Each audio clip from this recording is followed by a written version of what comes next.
আপোনালোকে জানে যে আমি 9,55,000 যি আধাৰ বন্ধ হৈ আছিল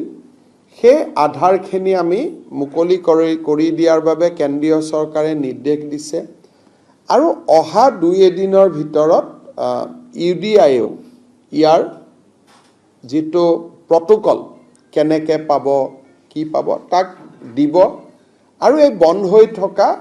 আমাৰ আবেদনকাৰীসকলে আধাৰ পোৱা আৰম্ভ কৰিব মই ভাবো যে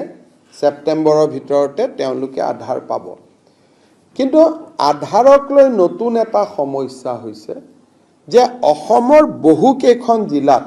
ধুবুৰী গোৱালপাৰা আদিত জনসংখ্যাতকৈ বেছি আধাৰ কাৰ্ড ইস্যু হৈছে প্ৰক্ৰিয়া আৰম্ভ কৰিছিল এইবাৰ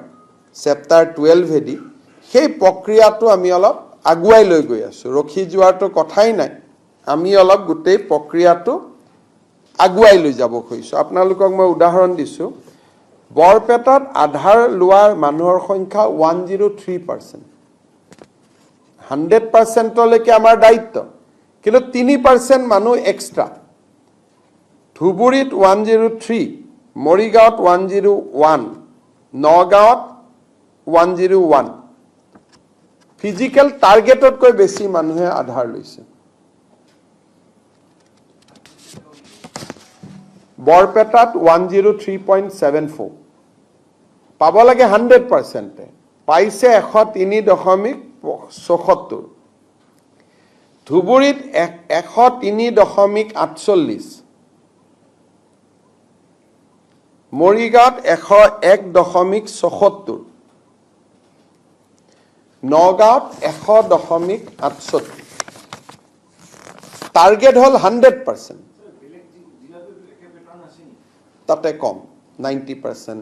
80% কাৰণ বাগানৰ মানুহখিনিয়ে লোৱা নাই গতিকে 90-80 হৈ আছে এইকেইখন জিলাত প্ৰজেক্টেড পপুলেশ্যনতকৈ বেছি আধাৰ পাইছে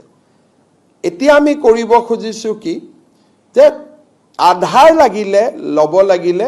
এনআৰসিত আবেদন কৰা নম্বৰটো লগত দিব লাগিব পোৱা নোপোৱাটো কোনেও না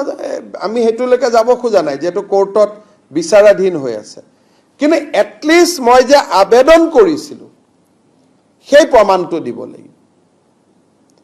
আৰু সৰু লৰা হলে যদি তেওঁলোকৰ লৰা ছোৱালী হয় হেতু আৰু আমি ইনসিষ্ট নকৰো ই অন্তত নতুনকৈ কোনো লোক অসমত আহি স্বদেশী হোৱাৰ ৰাস্তাটো বন্ধ কৰি দিব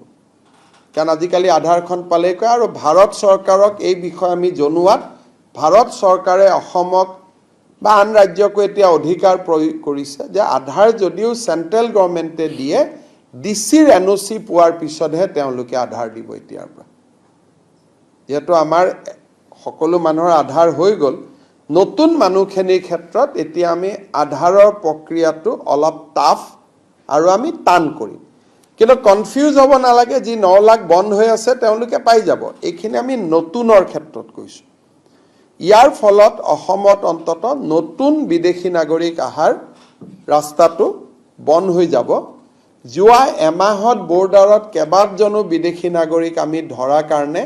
আমি অলপ সাৱধান আৰু সচেতন হ'ব বিচাৰিছো